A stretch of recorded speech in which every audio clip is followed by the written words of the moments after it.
I acquired a foreclosure property at an auction for $100. I was not trying to be a genius. I was completely flat broke, utterly desperate, and completely out of viable options. My name is Amanda Vance. I am 34 years old. Just 2 years ago, I was crashing on a tattered old mattress in a cramped Ohio studio apartment, surviving on jars of cheap peanut butter. I had spent 6 long years co-founding a design firm. My former partner, Chloe, secretly dissolved our company, stole our entire client roster, hijacked our industry connections, and left me legally trapped by a strict non-compete clause. Her attorney had drafted it right before she pulled the rug out. Lacking the funds to wage a legal battle, primera y la queda y. I stumbled upon the tax lien auction late one evening while scrolling through an internet rabbit hole at 2 in the morning. Local counties frequently sell off properties when owners fail to pay their real estate taxes. While some are decent investments, most are absolute garbage. But the initial buy-in price can be shockingly low if you are prepared to handle a truly abandoned house. 414 Elmwood, laying in a small rural town located 40 minutes outside the city limits, was considered completely worthless by every imaginable standard. It was a 3-bedroom vintage bungalow built back in 1931 and empty since 2019. The previous owner, an elderly man named Arthur Vance, passed away without any will or traceable family members. The opening bid sat at exactly $100. When the auction morning arrived, I found myself as the sole bidder in the room. The structure itself was an absolute train wreck from the outside. The porch wood was rotted through. The windows were covered in plywood sheets, and tall weeds choked the foundation. However, its structural bones were solid. The roof line was perfectly straight, and the brick chimney was intact. I explored every single room with a strong flashlight and a yellow legal pad. By the time I stepped back out into the chilly autumn air, my mind was fully made up to renovate it entirely by myself. My plan was simple. Live inside the property while completing the renovations, then list it on the market. Those initial weeks brought exactly what I anticipated. Backbreaking labor and zero glamour. I ripped out damaged bathroom tiles, discovered rotting floorboards, and tore away ugly kitchen cabinets, uncovering the original wood paneling in pristine condition underneath. Was I truly prepared for what lay ahead? I replaced the exterior railings, sealed several old window panes, and dedicated a full weekend to removing decades of accumulated trash from the dark basement. During the 3rd week of renovations, I realized something was completely off. I was working on the long plaster wall in the dining area that ran parallel to the main hallway when I knocked on it to check for structural hollow spots as I normally do. The far left section sounded totally normal, and the right section sounded normal too. But a specific middle portion, roughly 4 feet across, emitted a completely unique sound. It was not a hollow ring, but a dense, heavy thud, indicating something intentional hidden right behind the drywall. I tried to convince myself it was merely extra insulation, since old century homes are full of strange structural quirks. I clung to that comforting theory for 3 whole days. Finally, I grabbed my digital electronic scanner and watched the display readings. Spike in a precise layout that did not resemble standard insulation. It indicated a uniform, solid mass, interrupted by a clear vertical joint roughly 6 feet high and 2 feet across. It was the distinct outline of a concealed door. What exactly was hiding behind this wall? I walked out to my old pickup truck and sat there silently for a long time, staring at the front porch through the glass. Eventually, I marched back inside, grabbed a heavy iron crowbar, wedged it into the hidden seam, and forcefully pried the paneling open. The secret space revealed behind the wall was tiny, measuring maybe 8 by 6 feet. It smelled intensely of fresh aromatic cedar and a distinct, sharp metallic scent. A single naked light bulb hung from the ceiling, wired directly into the main electrical grid. The ground was swept concrete, and stacked neatly against the back wall were 12 identical black canvas duffel bags containing more physical cash than I had ever witnessed in my entire existence. I did not attempt to count any of it that night. I just collapsed on the cold floor and stared blankly at the fortune. I rested my back against the wooden frame, struggling desperately to catch my breath. That was when I noticed a plain white envelope sealed with red wax, resting on a small shelf built into the right side wall. There was absolutely no inscription on the exterior. My fingers trembled uncontrollably as I broke open the heavy wax seal. Hidden inside was a single index card with a lone word written in elegant cursive. Escape. But I chose to stay. Fleeing from danger requires understanding exactly what threats you are trying to outrun, and I possessed no real answers yet. What I held was a hidden room packed with currency, a cryptic warning card, and a piece of real estate I had completely purchased through legal means for $100. I temporarily secured the opening as best I could and sat at the table watching the sky turn gray. When the chilly daylight broke over the November morning, I made a trip straight to the local library. I deliberately avoided going to the law enforcement offices or an attorney because I was not prepared to formalize anything. I desperately required clear context before taking any steps. In the town archives, the name of Arthur Vance appeared only twice over the course of several decades of news coverage. The first mention was a 2003 land development filing linked to an entity known as Vance Properties. The second was a 2017 death notice for a local businessman named Gregory Craig, who was described as a former professional associate of Arthur. I carefully noted both names down in my notebook. Who were these mysterious figures, and what dark secrets did they leave behind in this house? I also recorded the specific attorney who handled that municipal notice, a man named Sterling Vance of Vance Legal Group. After returning home, I spent hours systematically counting every single stack of money. I proceeded with extreme care and caution, which is my natural defense mechanism whenever I feel terrified, because structured order provides a comforting illusion of control over a chaotic situation. Once everything was tabulated, the final cash total came out to exactly $3 million. I stared at that staggering number. For an extended period, I clearly needed independent legal counsel, but certainly not Sterling Vance. Given his historical ties to Arthur, I refused to contact anyone connected to this property until I grasped the full picture. I gave myself 72 hours to complete my research. The legal expert I selected was named Evelyn Torres, an attorney operating outside the immediate county who specialized in convoluted probate disputes and unconventional property scenarios. I placed a call from inside my truck parked down the street, overwhelmed by a paranoid sensation that the walls of the house were listening to me. I recounted the entire narrative to her without leaving out a detail. When I finished speaking, a heavy silence filled the line. "Are you currently in immediate physical danger?" she inquired calmly. That was not at all the reaction I had anticipated from a lawyer. I told her I believed I was safe for now. She strictly instructed me not to touch the cash bags, keep the discovery completely confidential, and meet her at her professional office first thing the following morning. Evelyn reviewed my entire timeline once more, carefully writing down notes. The absolute legal ownership of the discovered currency was genuinely complicated, she explained. While I possessed a rock-solid argument as the lawful buyer of the home at an official public auction,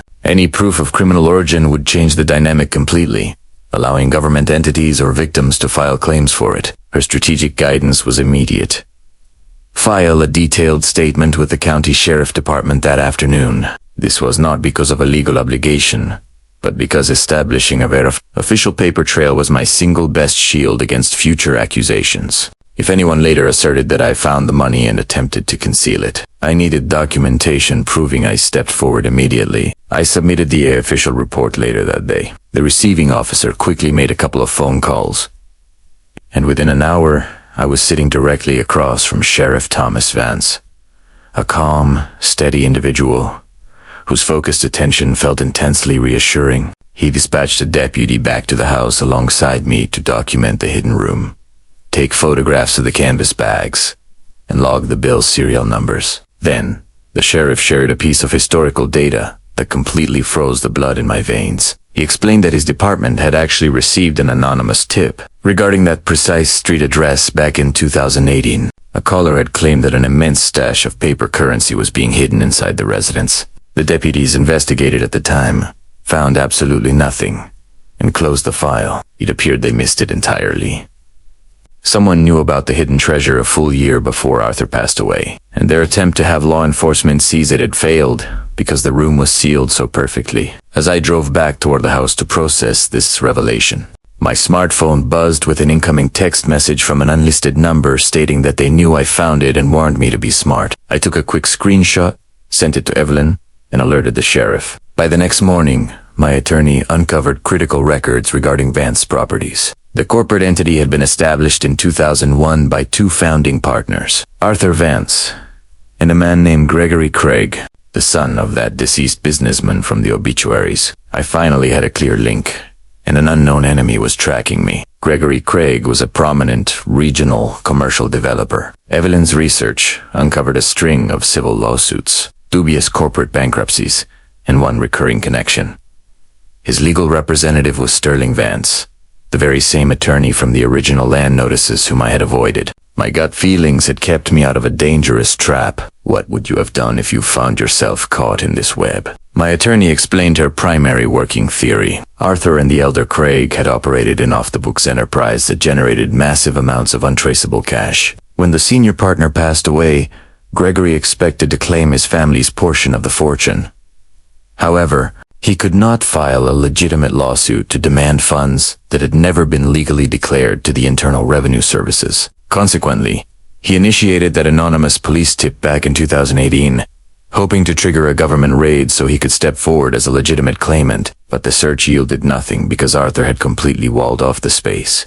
When Arthur passed away, Gregory was left waiting for the property to go to auction so he could purchase it, until I unexpectedly showed up and bought it first. 3 days later, my phone rang from an unlisted line. I picked up because Evelyn insisted on documenting every single interaction. The voice on the other end was perfectly smooth and controlled. He introduced himself as Gregory Craig and stated we needed to converse. He asserted that the hidden money belonged to his late father's corporate partner and a private contract entitled his family to half of it. He claimed he was merely asking for his fair share and urged me to cooperate. Please deal directly with my legal counsel, I responded firmly before hanging up the call. I forwarded the audio recording straight to Evelyn, then collapsed onto the side of my motel bed. My lawyer had advised me to temporarily leave the house for safety and allow myself exactly 5 minutes to process the overwhelming terror. 5 minutes of fear, and then it was time to get back to business. Evelyn warned me that the situation would intensify rapidly. A few days later, I returned to the bungalow to gather some carpentry tools and discovered the back door wide open. Nothing of material value had been taken, but someone had clearly ransacked my construction notes and files.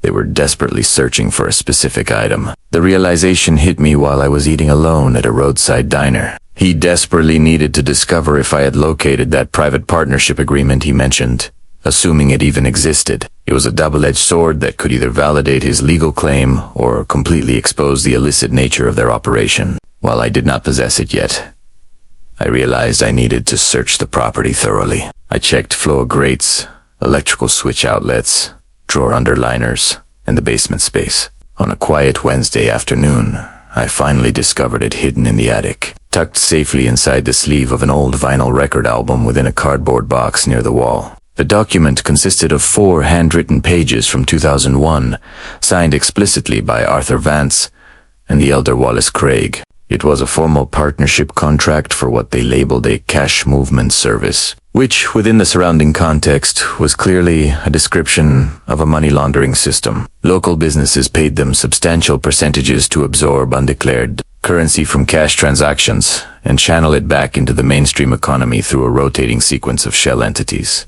The revenue split was 60-40. Crucially, a specific clause stipulated that upon the death of either partner, the enterprise would dissolve instantly, and all remaining assets would revert entirely to the surviving partner rather than any legal heirs. This meant Gregory Craig had absolutely no valid claim to the fortune. His father's share legally vanished when Wallace passed away, leaving Arthur as the sole owner of everything left behind. With Arthur's passing, the hidden fortune remained permanently tied to the physical estate. The cash belonged to the house, and I owned the house. I immediately notified Evelyn, who went completely silent on the line before explaining that this discovery fundamentally altered our legal landscape, and noted that the regional district attorney would be exceptionally interested in reviewing this paperwork. She outlined a strategic path where cooperating fully with the state authorities could result in the court viewing my claim as a good faith property buyer with immense sympathy. It was not a guarantee, but it represented a genuine opportunity. 2 days later,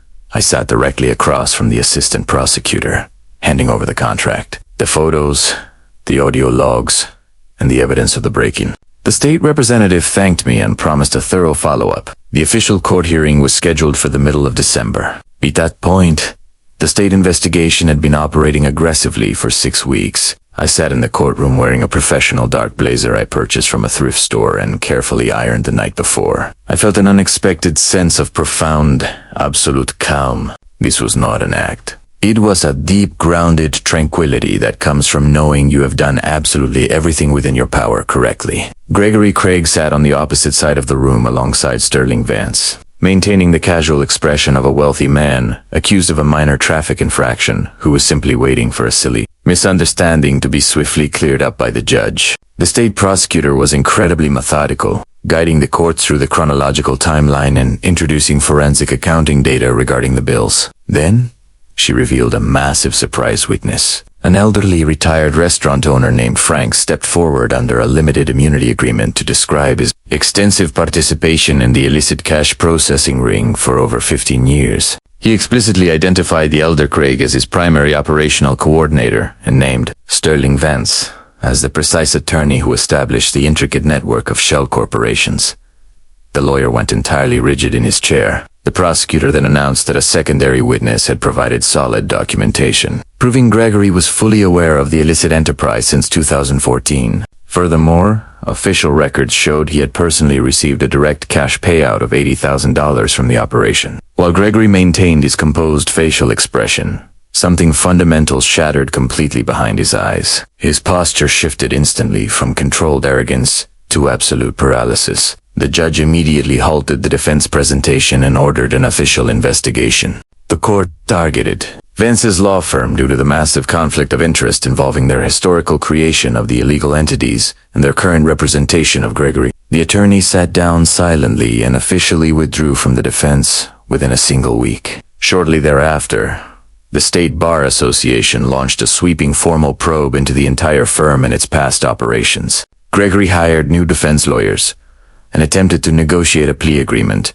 but the prosecution refused to offer any lenient terms. By this spring, Gregory Craig pleaded guilty to criminal acquisition of illicit funds. He received a massive fine of $200,000 and 18 months of supervised probation. Though he avoided prison time, which was hard to accept, his reputation was ruined. My wise attorney reminded me that a felony conviction for a high-profile real estate developer is a devastating blow. Within 6 short months, 3 of his major commercial developments lost their institutional financing. Multiple partners pulled out of pending deals, and his primary development firm officially filed for bankruptcy. This outcome was simply the natural arithmetic of his own choices. The separate civil litigation regarding the cash stash was officially resolved.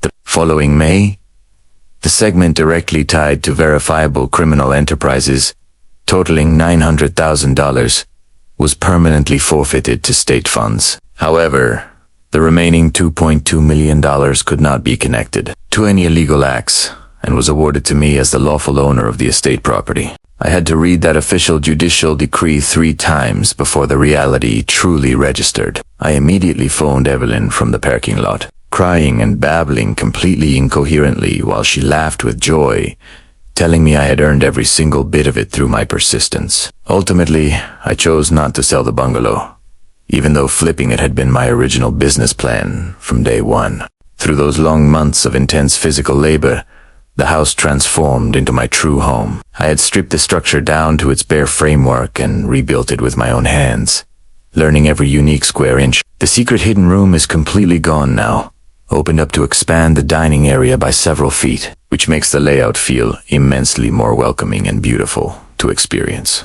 I saved the original cedar panels from the hidden walls and crafted a beautiful floating shelf for the kitchen. Looking at it daily brings a quiet sense of satisfaction. Using the court settlement funds, I established a robust financial foundation for my independent firm, Vance Interiors. I have 0 partners, no restrictive non-compete clauses, and no one else listed on the legal LLC documentation. Within 12 months, I secured 4 high-paying regular clients. By the 2nd year, I managed to completely pay off my mother's remaining home mortgage. That was an emotional goal I had dreamed about for over 15 years, and we both wept tears of pure joy. Sometimes I reflect on Arthur Vance, picturing him standing in that dusty attic with light beams dancing through the old windows down there. He was an elderly man who spent decades accumulating a massive fortune through highly illegal channels that he knew would eventually catch up with him. He left a single word behind for whoever uncovered his hidden vault.